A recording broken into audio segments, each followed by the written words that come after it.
Alhamdulillah bi ni'matihi tatimmus sholihat wa bi fadlihi tatanazzalul barakat. Asyhadu an la ilaha illallah wahdahu la syarikalah wa asyhadu anna Muhammadan abduhu wa rasuluhu la nabiyya ba'dah. Allahumma shalli wa sallim wa barik ala Muhammad wa ala alihi wa ashabihi wa man tabi'ahu bi ihsanin ila yaumiddin. Amma ba'du fa ya ibadallah, usikum wa nafsi bitaqwallah wa ta'atihi faqad fazal muttaqun. Ya ayyuhallazina amanu taqullaha haqqa tuqatih wa la tamutunna illa wa antum muslimun. Wasma'u qala Allah ta'ala fil Qur'anil Karim. A'udzu billahi minasy syaithanir rajim. Bismillahirrahmanirrahim. Kullu nafsin za'iqatul maut wa innama tuwaffawna ujurakum yawmal qiyamah. Faman zuhziha 'anil nar wa udkhilal jannata faqad faz. Wa mal hayatud dunya illa mata'ul ghurur. Shadaqallahul azim. Bapak, saudara hadirin kaum muslimin sidang jemaah Jumat rahimakumullah. Kita bersyukur kepada Allah Subhanahu wa taala karena alhamdulillah sampai detik ini kita masih diberi oleh Allah nikmatul hayat, nikmat kehidupan. Yang sudah tentu nikmat hidup ini akan kita pergunakan untuk menambah, melengkapi, menyempurnakan, yaitu bekal hidup kita, yaitu hidup yang kekal abadi di akhirat nanti. Kemudian salawat beriring salam tidak lupa pula kita mohonkan kepada Allah, semoga dicurahkan untuk kekasih Allah Nabi Muhammad SAW yang telah meninggalkan kepada kita dua pedoman hidup. Yang pertama Al-Quran, yang kedua adalah Sunnah. Selama kita mau berpegang dengan kedua ini, dijamin oleh Allah, dijamin oleh Rasul, lan tadillu abada. Kamu, kata Allah, kamu, kata Nabi kita, tidak akan sesat selama-lamanya. Masyiral muslimin, sidang jemaah Jumat rahimakumullah. Tadi Allah Subhanahu wa taala kita bacakan dalam firman-Nya, kullu nafsin za'iqatul maut. Setiap yang bernyawa pasti akan merasakan za'iqah, yaitu pedihnya kematian. Wa innama tuwaffawna ujurakum yaumal qiyamah, kata Allah, bahwa Allah hanya yaitu mencukupi, menyempurnakan balasan itu adalah di akhirat nanti. Faman zuhziya 'anil nar, barang siapa yang diselamatkan dari api neraka nanti, wa udkhilal jannah, sebaliknya dimasukkan ke dalam surganya, faqad faz, itulah keberuntungan yang sesungguhnya. Wa mal hayatud dunya illa mata'ul ghurur, dan tidak adalah kehidupan dunia ini hanyalah kesenangan yang banyak menipu. Masyiral muslimin, sidang jemaah Jumat rahimakumullah. Di dalam ayat itu tadi ada beberapa pesan-pesan dari Allah Subhanahu wa taala. Pertama, agar kita sebagai hambanya menyadari bahwa kita hidup di dunia ini tidak lama. Kita hidup di dunia ini hanya sementara. Akan datang suatu fase, suatu masa yang disebut dengan yaitu al-maut, kematian. Setiap yang bernyawa, kata Allah, akan mati. Kaya mati, miskin mati, pejabat mati, rakyat biasa mati, tua, muda, laki-laki, perempuan, semuanya mati. Kullu nafsin za'iqatul maut. Tidak ada yang kebal dengan kematian. Bahkan seorang manusia yang terlaknat, Fir'aun, yang mengaku sebagai Tuhannya pun, dia juga mengalami kematian. Ini perlu kita sadari. Ini perlu kita ingat-ingat. Zikrul maut namanya, mengingat kematian. Karena banyak orang terlena dengan kehidupan ini. Di saat dia terlena, dia menyangka masih sehat, umurnya masih panjang diberi oleh Allah. Saya masih muda, saya masih kuat, saya masih sehat. Kematian itu nanti kalau udah tua, tidak. Betapa banyak orang yang masih muda-muda meninggal. Nah, kesadaran bahwa kita akan berpulang kepada Allah Subhanahu wa taala ini akan membuat kita hati-hati dalam hidup ini. Nah, kematian itu kaum muslimin sidang jemaah Jumat dan berbahagia bisa disebabkan pertama karena sakit. Ada orang sakit sehari, sakit seminggu, sebulan, setahun, bahkan bertahun-tahun, meninggal dunia.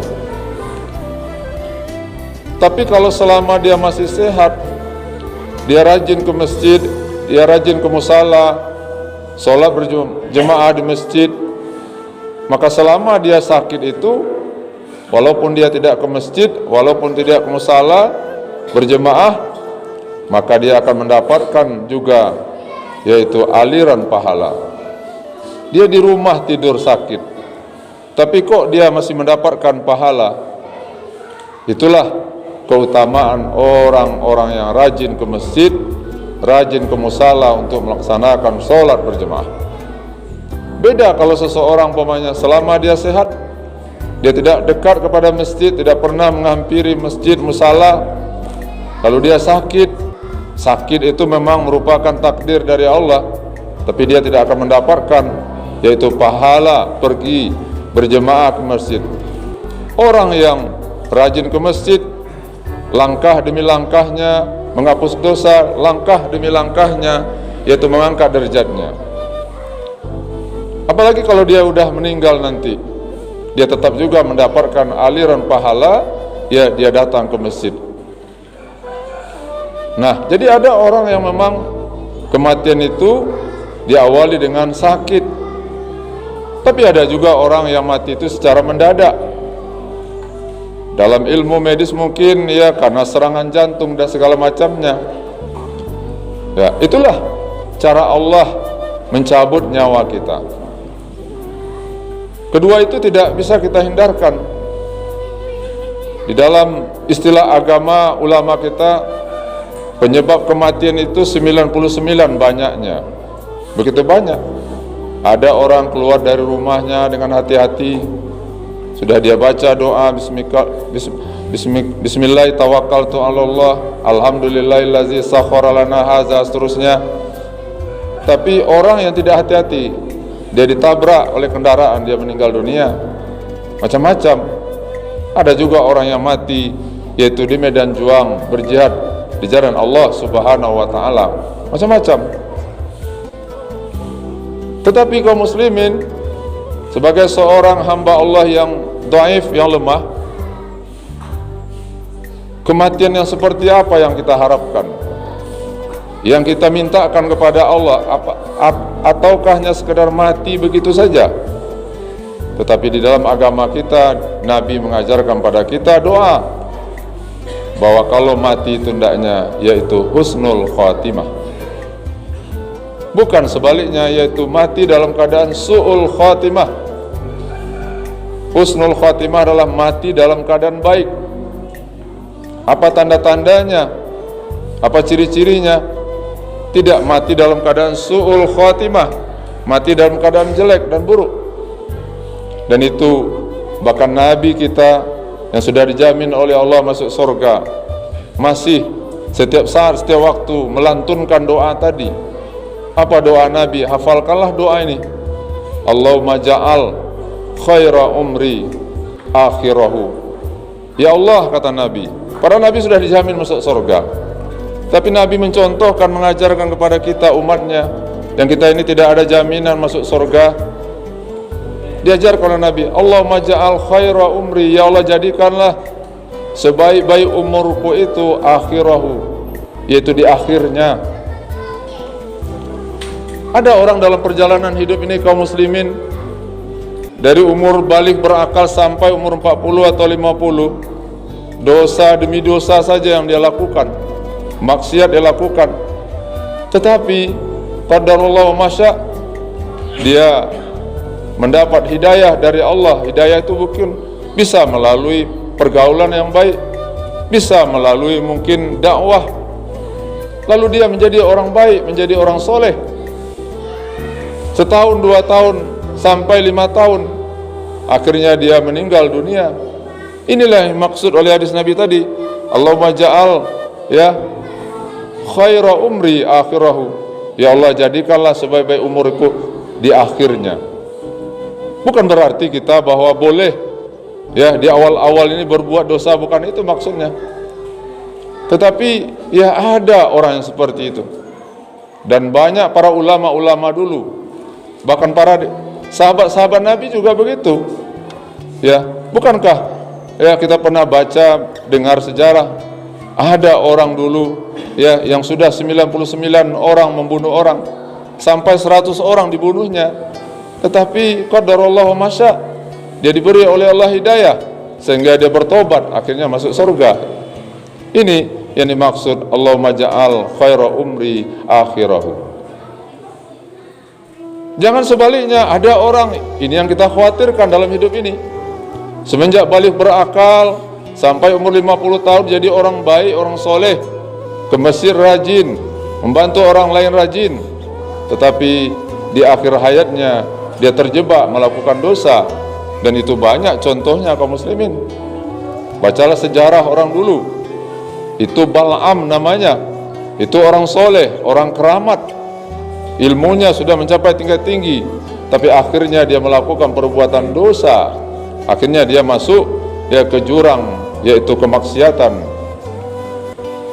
Ada namanya dulu seorang besar namanya Sisa Arbar Sisa, yang orangnya adalah orang soleh, tetapi nauzubillah min zalik, di luar akal sehat kita, dia melakukan 3 dosa.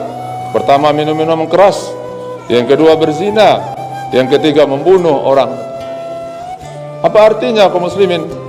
Ya, itu menunjukkan bahwa persoalan keyakinan, persoalan ketaatan itu memang tidak bisa atas usaha kita sendiri, tetapi kita harus meminta kepada Allah Subhanahu wa taala.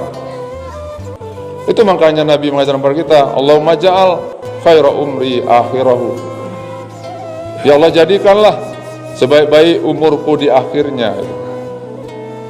Karena memang di dalam hadis juga Nabi mengatakan, kata Nabi, ada orang yang semenjak balik berakal, dia melakukan amalan baik, yang baik-baik saja dilakukan, sehingga seolah-olah, kata Nabi, yaitu jarak dia dengan surga itu sudah yaitu sejengkal. Berapa dekatnya itu? Tetapi qadarullah masya, rayuan dunia, rayuan setan segala macam, akhirnya dia melakukan dosa. Di saat berdosa itu dia mati, tidak bertobat. Akhirnya kata Nabi dalam hadis itu, dia masuk neraka. Tapi ada juga kata Nabi, orang semenjak balik berakal melakukan maksiat, dosa, sehingga seolah-olah jarak dia dengan neraka itu sudah sejengkal. Tetapi dia dapat hidayah, dia hijrah, dia tobat kepada Allah, dia melakukan amalan-amalan orang ahlu surga, dan dia akhirnya masuk ke dalam surganya. Apalagi doa Nabi kaum muslimin, waja'al khaira amali khawatimahu, jadikanlah ya Allah ya akhir ya dari amalku. Sebaik-baik amal, kalau tadi umur, sebaik-baik amalku adalah yang terakhirnya. Makanya maksudnya apa? Bahwa kita sebentar lagi sholat Jumat nih kaum muslimin itu. Jadikanlah sholat Jumat kita hari ini sholat Jumat yang terbaik selama ini. Kita harus perbaiki, mungkin Jumat dulu banyak kekurangan. Bacaan-bacaan kita di sholat nanti jadikanlah bacaan yang terbaik. Doa-doa kita, zikir-zikir kita, jadikanlah doa zikir yang terbaik. Berdiri kita yang terbaik, duduk kita yang terbaik, tahiyat kita yang terbaik. Konsentrasikan pikiran kita, khusyukkan kita dalam sholat ini. Itu maksudnya waja'al khaira amali khawatimahu. Kalau bapak saudara nanti baca Al-Quran di rumah atau baca salawat sesudah ini, bacalah Al-Quran, bacalah salawat itu yang terbaik. Membaca zikir-zikir nanti bacalah yang terbaik, karena Nabi mengajar kepada kita. Lalu apalagi doa Nabi, waja'al khaira ayyami yauma alqaka fi. Jadikanlah ya Allah hari yang paling terbaik bagiku adalah hari ketika bertemu denganmu. Setiap kita kaum muslimin memiliki hari-hari yang paling baik, hari kenangan-kenangan yang paling manis. Ya, masing-masing kita diberi oleh Allah hari yang terbaik. Mungkin hari terbaik ketika pernikahan, mungkin hari terbaik ketika kita berkumpul dengan keluarga kita. Tetapi yang kita minta adalah hari yang terbaik itu adalah hari kita bertemu dengan Allah Subhanahu wa taala nanti. Masyiral muslimin, sidang jemaah Jumat rahimakumullah.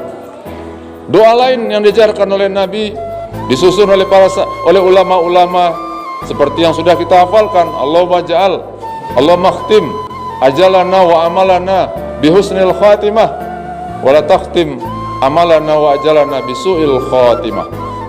Ya Allah, ya tutuplah ajalku, amalku dengan yang terbaik. Jangan engkau akhiri ajal dan amalku dengan yang buruk. Inilah masih banyak doa-doa yang diajarkan oleh Nabi kepada kita, yang intinya adalah bagaimana kita menghadapi kematian itu dalam keadaan husnul khatimah. Nah, para ulama kaum muslimin sidang jemaah Jumat berbahagia membagi tingkatan husnul khatimah itu. Pertama, yang paling rendah husnul khatimah yang kita mintakan itu adalah di mana seseorang itu meninggal dunia dalam keadaan membawa imannya kepada Allah. Dia meninggalkan dunia dalam keadaan beriman, imannya betul-betul bersih. Dia tidak melakukan praktek-praktek syirik, khurafat. Dia meninggalkan dunia ini dengan betul-betul keyakinan yang penuh kepada Allah Subhanahu wa taala. Maka orang yang meninggal dalam keadaan beriman ini disebut dengan husnul khatimah, level yang paling bawah. Naik setingkat lagi, husnul khatimah itu adalah orang yang semasa hidup di dunia ini melakukan perintah-perintah Allah Subhanahu wa taala. Dia hidup dalam kalimat-kalimat thayyibah. Dia salat, dia puasa, dia haji, dia zakat, dia membaca Al-Qur'an. Lalu dia mati dalam keadaan seperti itu juga disebut dengan husnul khatimah. Matinya dalam keadaan yang baik. Di atasnya lagi yang paling tertinggi, yang tingginya adalah orang yang husnul khatimah adalah ketika seseorang itu yaitu mati dalam keadaan syahid. Orang-orang yang perjuangkan agama-agama Allah, yang berjuang menegakkan kalimat Allah, itu yang disebut dengan syuhada namanya, syahid. Itulah husnul khatimah yang tingkat 3. Tetapi ada yang lebih tinggi daripada itu lagi. Orang yang husnul khatimah yaitu ketika orang itu mati dalam keadaan membaca kalimat la ilaha illallah Muhammadur Rasulullah. Itu yang paling tertinggi husnul khatimah kaum muslimin. Ketika seseorang ya mengembuskan nafas terakhirnya itu, terdengar oleh kita ya dia membaca kalimat la ilaha illallah. Kenapa itu yang paling tertinggi? Karena afdalu zikri la ilaha illallah. Zikir yang paling utama, yang paling utama dan afdal adalah membaca kalimat la ilaha illallah.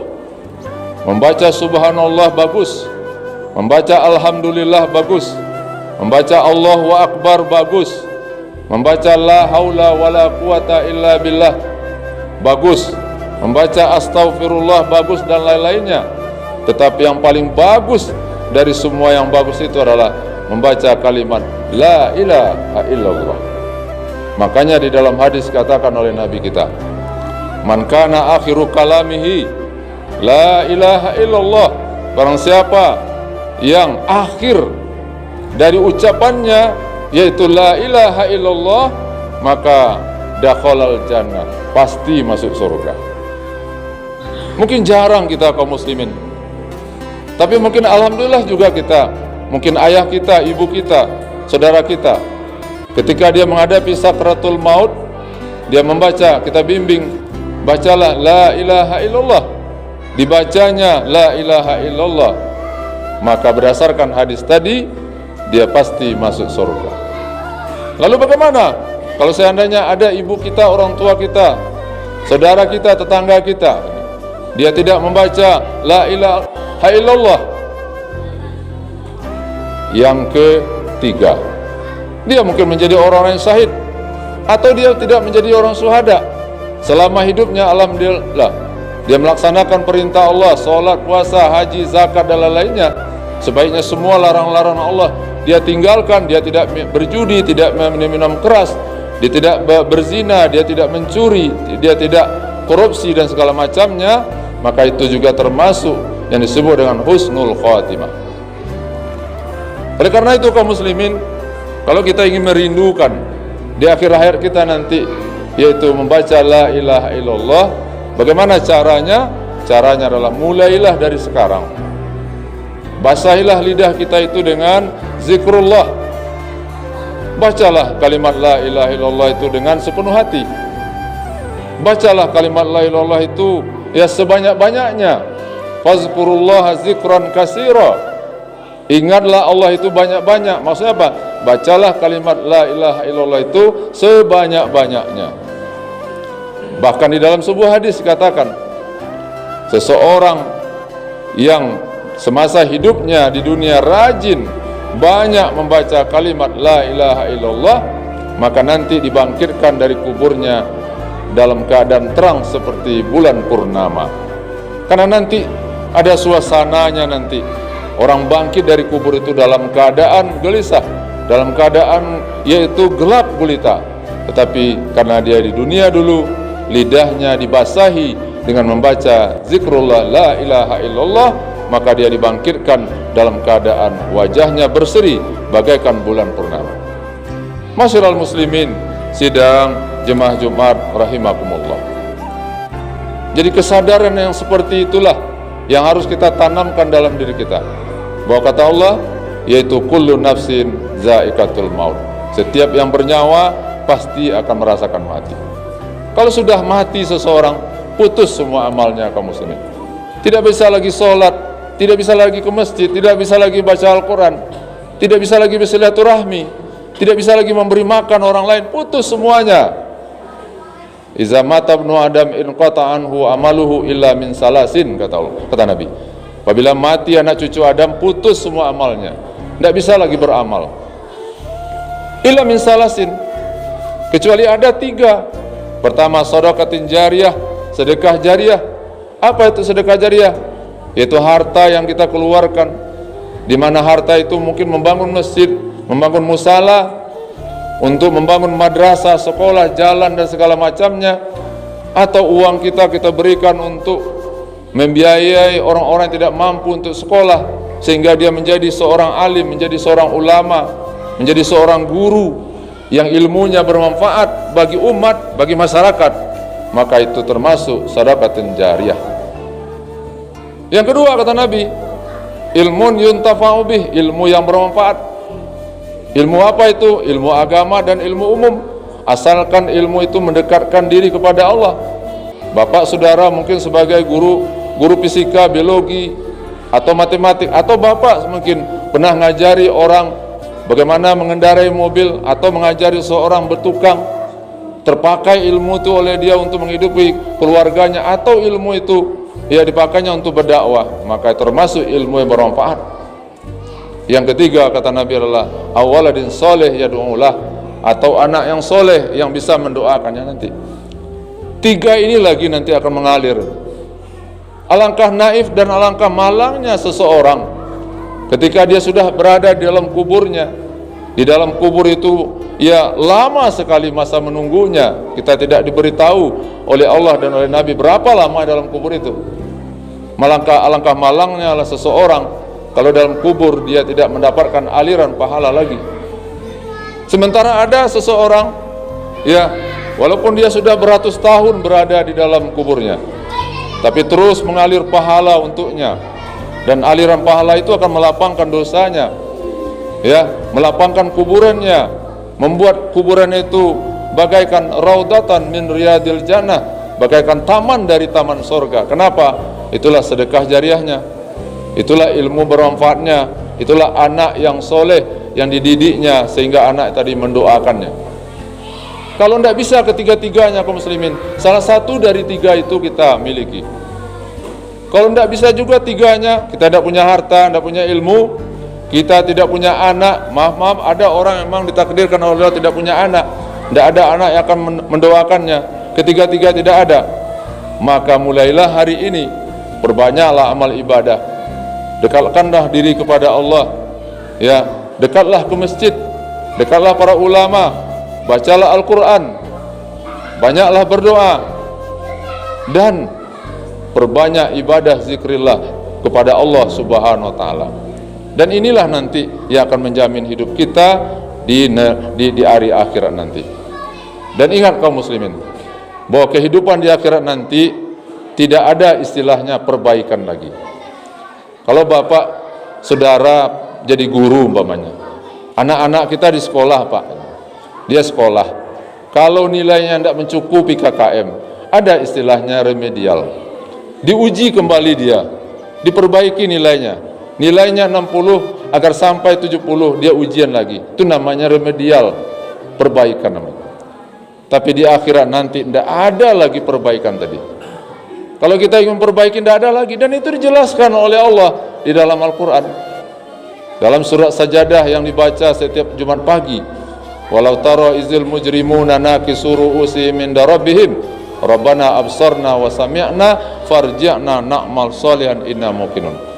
Kalau yang kau lihat, kata Allah, orang-orang yang semasa hidup di dunia melakukan dosa, kemudian mereka hanya tertunduk, tidak sanggup mengangkat kepalanya pada Allah. Di dunia dulu bukan main congkaknya kepada Allah Subhanahu wa Ta'ala, dikacak batil kacak langan balangan, sombong kepada Allah. Tapi di akhirat nanti di padang mahsyar dia hanya menekur, nakisuru usaum, mereka hanya ya menekur ke bawah. Lalu apa permintaan kepada Allah? Rabbana absarna wa sami'na farji'na na'mal salihan inna muqinun. Ya Allah, kembalikan kami ya Allah, walaupun 1 jam atau mungkin 1 hari, na'mal salihan inna muqinun. Yang 1 jam atau 1 hari itu akan kami lakukan, kami menjadi orang yang soleh. Tapi apa kata Allah? Fazuku bima nasitum liqa'a yaumikum hadza. Sekarang rasakanlah oleh kamu azab ini. Kenapa kamu dulu aku beri hidup sekian tahun tapi kamu lalai, kata Allah. Masyaallah muslimin, sidang jemaah Jumat rahimakumullah. Inilah pesan kita pada khutbah ini. Mudah-mudahan kita selalu ingat akan kematian. Kalau kita ingat akan kematian, insya Allah kita akan memperbaiki diri kita. Fa'tabiru ya ulil absar la'allakum turhamun.